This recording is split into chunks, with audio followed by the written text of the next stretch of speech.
হাসিনা দেশে বিশৃঙ্খলা সৃষ্টির ষড়যন্ত্র করছে বললেন হাফিজ। এদিকে শেখ হাসিনার ফাঁদে পড়ে আরো ক্ষয়ে যাচ্ছে আওয়ামী লীগ। এবং সর্বশেষ জানাবো, শিগগিরই আয়নাঘর পরিদর্শনে যাবেন প্রধান উপদেষ্টা। শুনছিলেন সংবাদ শিরোনাম, এবারে বিস্তারিত। ভারতে বসে হাসিনা দেশে বিশৃঙ্খলা সৃষ্টির ষড়যন্ত্র করছে বললেন হাফিজ। ভারতে বসে শেখ হাসিনা দেশে বিশৃঙ্খলা সৃষ্টির ষড়যন্ত্র করছেন বলে অভিযোগ করেছেন বিএনপির স্থায়ী কমিটির সদস্য মেজর হাফিজ উদ্দিন আহমেদ। তিনি বলেন, পতিত স্বৈরাচার শেখ হাসিনা ভারতে বসে এদেশকে অস্থিতিশীল করতে, এদেশকে ধ্বংস করতে যেটুকু বাকি রেখেছেন সেটি পূর্ণ করার জন্য নতুনভাবে ফ্যাসিস্ট দলকে নিয়ে মাঠে নামতে চান। এমন অবিলম্বে বাংলাদেশের সব দেশপ্রেমিক শক্তির ঐক্য প্রয়োজন। আমরা ঐক্যবদ্ধভাবে থাকতে চাই। বিশেষ করে যে ছাত্র সমাজ জুলাই আগস্ট অভ্যুত্থানে অংশগ্রহণ করেছে তাদের এখন হাসিনা বিরোধী রাজনৈতিক দলগুলোর মধ্যে ইস্পাত কঠিন ঐক্য গড়ে তুলতে চাই। ধানমন্ডির 32 নম্বর বাড়ি ভাঙচুরের ঘটনা প্রসঙ্গে তিনি বলেন, বুধবার যে ঘটনা ঘটেছে তা এখনো চলমান, সেটি এখনো শেষ হয়নি। এটি কারা করেছে এই তথ্য আমাদের কাছে নেই। এতে সরকারের কি ভূমিকা ছিল সেই তথ্যও নেই। আমরা আশা করব অল্প সময়ের মধ্যে সবকিছু পরিষ্কার হয়ে যাবে। কারা এই ঘটনা ঘটিয়েছে, কারা এর জন্য দায়ী, এ সম্পর্কে পূর্ণাঙ্গ তথ্য পেলে বিএনপির পক্ষ থেকে প্রতিক্রিয়া জনগণের সামনে প্রকাশ করব। অপূর্ণ তথ্য নিয়ে কোনো মন্তব্য করা ঠিক নয়। মেজর হাফিজ বলেন, আমরা ধারণা করছি এগুলো গণতন্ত্রকে ধ্বংস করার জন্য, যা আগামী দিনে গণতন্ত্রের পথে বাধা হয়ে দাঁড়াতে পারে। সেজন্য কেউ কেউ বিশৃঙ্খলা সৃষ্টির চেষ্টা করতে পারেন। বিশেষ করে প্রতিবেশী রাষ্ট্রের হস্তক্ষেপ আছে কিনা তা জানার চেষ্টা করব। তিনি বলেন, এখন নির্বাচন হলে বিএনপি বিজয়ী হবে। সুতরাং একটি মহল চেষ্টা করছে এই নির্বাচনকে যত দীর্ঘায়িত করা যায় বিএনপিকে ক্ষমতা থেকে দূরে রাখার জন্য। কেন নির্বাচন দীর্ঘায়িত করা হবে এটি আমরা বুঝতে অক্ষম। শেখ হাসিনার ফাঁদে পড়ে আরো ক্ষয়ে যাচ্ছে আওয়ামী লীগ। শেখ হাসিনার ফাঁদে পড়ে দিন দিন আরো ক্ষয়ে যাচ্ছে আওয়ামী লীগ। অতীত কর্মকাণ্ডের জন্য অনুশোচনা না করে এখনো বিদ্বেষ ছড়ানো উস্কানিমূলক বক্তব্য দিয়ে চলেছে শেখ হাসিনা, যা খুব অসন্তোষ বাড়াচ্ছে জনমনে। ফলে দেখা যাচ্ছে প্রতিক্রিয়া তা ক্ষতিগ্রস্ত করছে আওয়ামী লীগকে। গত বছরের 5ই আগস্ট ছাত্র জনতার অভ্যুত্থানে ক্ষমতাচ্যুত হন শেখ হাসিনা। প্রধানমন্ত্রীর পদ থেকে পালিয়ে গিয়ে ভারতে আশ্রয় নেন তিনি। এখনো সেখানে অবস্থান করছেন। ক্ষমতাচ্যুত হওয়ার পর থেকে বিদেশে বসে বিভিন্ন ধরনের উস্কানি ও বিদ্বেষপূর্ণ বক্তব্য দিয়ে যাচ্ছেন শেখ হাসিনা। ফোন কল করে দেশ বিদেশে অবস্থান করা দলের নেতাকর্মীদের সঙ্গে কথা বলেছেন। ভার্চুয়াল মাধ্যমে বিভিন্ন দেশে দলীয় কর্মসূচিতে বক্তব্য দিচ্ছেন। নেতাকর্মীদের সঙ্গে তার কথিত এসব ফোনালাপ ফাঁসও হয়েছে, যেখানে নেতাকর্মীদের উস্কে দেওয়ার পাশাপাশি জুলাই আগস্টের আন্দোলনকারীদের বিরুদ্ধে জিঘাংসা ছড়াতে দেখা যায় তাকে। দীর্ঘদিনের স্বৈরশাসন এবং ছাত্র জনতার আন্দোলন দমনে যে দমন পীড়ন ও নির্যাতন এবং হত্যাকাণ্ড চালানো হয় তার জন্য এখনো পর্যন্ত তিনি জাতির কাছে ক্ষমা চাননি। এমনকি এর জন্য তার মধ্যে কোনো অনুশোচনাও নেই, যার প্রকাশ তার বক্তব্য বিবৃতিতেও বিন্দুমাত্র উঠে আসছে না।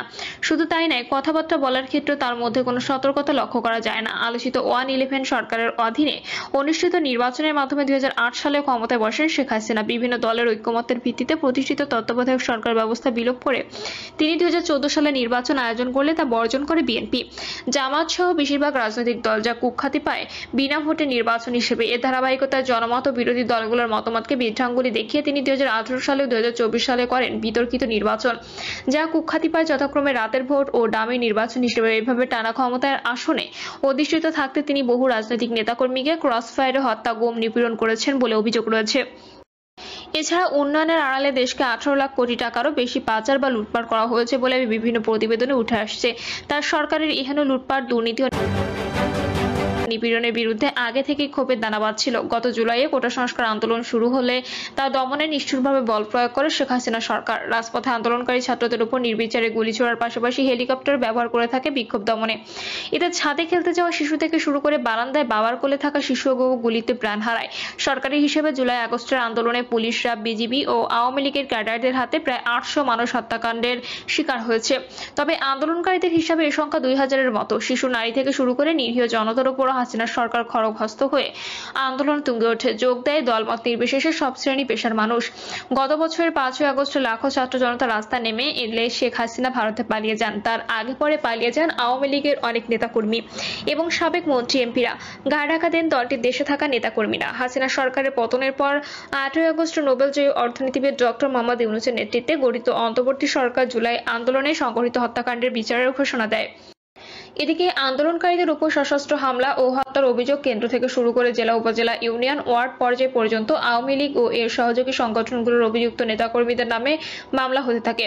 দীর্ঘ পর্যায়ে, শীর্ষ পর্যায় থেকে শুরু করে জেলা, উপজেলা, ইউনিয়ন পর্যায়ের অনেক নেতার, সাবেক মন্ত্রী, প্রতিমন্ত্রী ও এমপি গ্রেপ্তার হন, যার কারাগারে শীর্ষ পর্যায়ের নেতাদের অনেকের নামে হয়েছে অর্ধশতাধিক মামলা। এই পরিস্থিতিতে হাসিনার সমালোচক নিরীহ আওয়ামী লীগের কর্মীরা যখন স্বাভাবিক জীবনযাত্রায় আশায় দিন গুনছেন, ঠিক তখন আওয়ামী লীগকে মাঠে নামাতে বিভিন্ন কর্মসূচি ঘোষণা করছেন শেখ হাসিনা।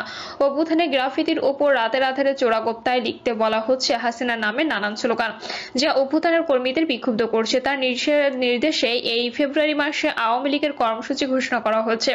কর্মসূচি পালনের জন্য নেতাকর্মীদের রাস্তায় নামার নির্দেশ দিয়েছেন শেখ হাসিনা। এর মধ্যে লিফলেট বিতরণ করতে গিয়ে অনেকে গ্রেপ্তার হয়েছে। এছাড়া আন্দোলনকারীদের হুমকি দিয়ে তার নানান বক্তব্য ছড়িয়ে দেওয়া হচ্ছে আওয়ামী লীগ ও তার সহযোগী সংগঠনগুলোর নেতাকর্মীদের সোশ্যাল মিডিয়া প্ল্যাটফর্মে। এসব নিয়ে বিদ্বেষ ছড়িয়ে যাচ্ছে বিদেশে পালিয়ে নিরাপদে বিলাসী জীবনযাপন করতে থাকা দলটির কতিপয় নেতাকর্মী ও অ্যাক্টিভিস্ট। এতে ছাত্র জনতার অসন্তোষ আরো বাড়ছে। অসন্তোষের আগুনে ঘি ঢেলে দিয়েছেন সেই শেখ হাসিনা। রাতে তিনি নিষিদ্ধ ঘোষিত ছাত্রলীগের নেতাকর্মীর উদ্দেশ্যে ভাষণ দেবেন বলে আগে থেকে প্রচারণা চালাতে থাকেন। এই ভাষণের খবর ছড়িয়ে পড়ার পর বিক্ষুব্ধ হয়ে ওঠে ছাত্র জনতা। তাদের অভিযোগ, ভারতে বসে ভাষণ দিয়ে শেখ হাসিনা বিদ্বেষের আগুন ছড়াচ্ছেন। এই প্রেক্ষাপটে একদল বিক্ষুব্ধ ছাত্র জনতা ধানমন্ডি 32 নম্বর অভিমুখে মার্চ করার ঘোষণা দেয়। 1975 সালের 15ই আগস্ট নিহত হওয়ার আগ পর্যন্ত ধানমন্ডি 32 নম্বর সড়কের 10 নম্বর বাড়িতেই থাকতেন শেখ হাসিনার বাবা শেখ মুজিবুর রহমান। বাড়িটি পরবর্তী সময় বঙ্গবন্ধু স্মৃতি জাদুঘরে রূপান্তরিত করা হয়। শেখ হাসিনা ও তার দল আওয়ামী লীগের রাজনৈতিক কর্মসূচি শুরু হতে 32 নম্বরে শ্রদ্ধা নিবেদনের মধ্য দিয়ে। এমনকি হাসিনার অনুগত অনেক সরকারি আমলাও এখানে শ্রদ্ধা নিবেদন করে তাদের কার্যক্রম শুরু করতেন। এই বঙ্গবন্ধু ভবনের সামনে সন্ধ্যার পর থেকে সমবেত হতে থাকে ছাত্র জনতা। পূর্ব ঘোষণা অনুযায়ী রাত 9টায় শেখ হাসিনা ভার্চুয়াল ভাষণের সময় নির্ধারিত ছিল। যদিও হাসিনার অডিও ভাষণ প্রচার হয়, তার এই ভাষণকে কেন্দ্র করে ছাত্র জনতা ধানমন্ডি 32 নম্বরে বিক্ষোভ মিছিল করতে থাকে। এক পর্যায়ে তারা বিক্ষুব্ধ হয়ে বাড়িটিতে ভাঙচুর ও আগুন ধরিয়ে দেয়। পরে হাসিনার বাসভবন সুধা সদনেও আগুন দেয় বিক্ষুব্ধ ছাত্র জনতা। এছাড়া খুলনায় এক সময়কার প্রবল প্রতাপশালী শেখ বাড়ি, কুষ্টিয়ার আওয়ামী লীগের নেতা মাহবুবুল আলম হানিফের বাড়ি সহ বিভিন্ন এলাকায় আওয়ামী লীগের প্রভাবশালীদের স্থাপনায় ভাঙচুর করেছে বিক্ষুব্ধরা। পর্যবেক্ষকরা বলছেন, শেখ হাসিনা সহ দলটি যেসব নেতাকর্মী ও অ্যাক্টিভিস্ট জুলাই হত্যার জন্য অনুশোচনা না করে বা নমনীয় না হয়ে উপরন্তু বিদেশে বসে বিদ্বেষ উস্কানি ছড়াচ্ছেন, তা দেশে থাকা আওয়ামী লীগের নিরীহ কর্মী সমর্থকদের প্রতিকূল পরিস্থিতিতে ঠেলে দিচ্ছে। কোটা আন্দোলন দমনে শেখ হাসিনার হঠকারিতা তার ক্ষমতাচ্যুত হওয়ার পরও বজায় থাকলে তা আওয়ামী লীগের আরো বিপর্যয় ডেকে আনবে। শেখ হাসিনার ফাঁদে পড়ে আওয়ামী লীগ আরো ক্ষয়ে যাওয়ার ঝুঁকিতে পড়ে যাবে। ওয়াশিংটন বাংলাদেশের দূতাবাসে প্রেস উইং এর মিনিস্টার গোলাম মর্তজা তার ফেসবুক পোস্টে বলেন, গণহত্যাকারী হাসিনার বিচার নিশ্চিত করেন। গণহত্যাকারীর পক্ষ নিয়ে যারা গণঅভ্যুত্থানকে প্রশ্নবিদ্ধ করার প্রজেক্ট নিয়ে নেমেছে, এদের গণহত্যার অংশীজন হিসেবে বিচারের আওতায় আনেন। খুনির পক্ষ নেওয়ার অধিকার আছে শুধু তার উকিলের। অন্য কেউ হত্যাকারীর পক্ষ নিয়ে গণঅভ্যুত্থানের বিরুদ্ধে দাঁড়ালে গণঅভ্যুত্থানের ম্যান্ডেটে গঠিত সরকার অবশ্যই তাদের বিরুদ্ধে ব্যবস্থা নিতে পারে। ভাঙার চেয়ে খুনি অপরাধী চক্রের বিরুদ্ধে কঠোর মনোভাব দেখিয়ে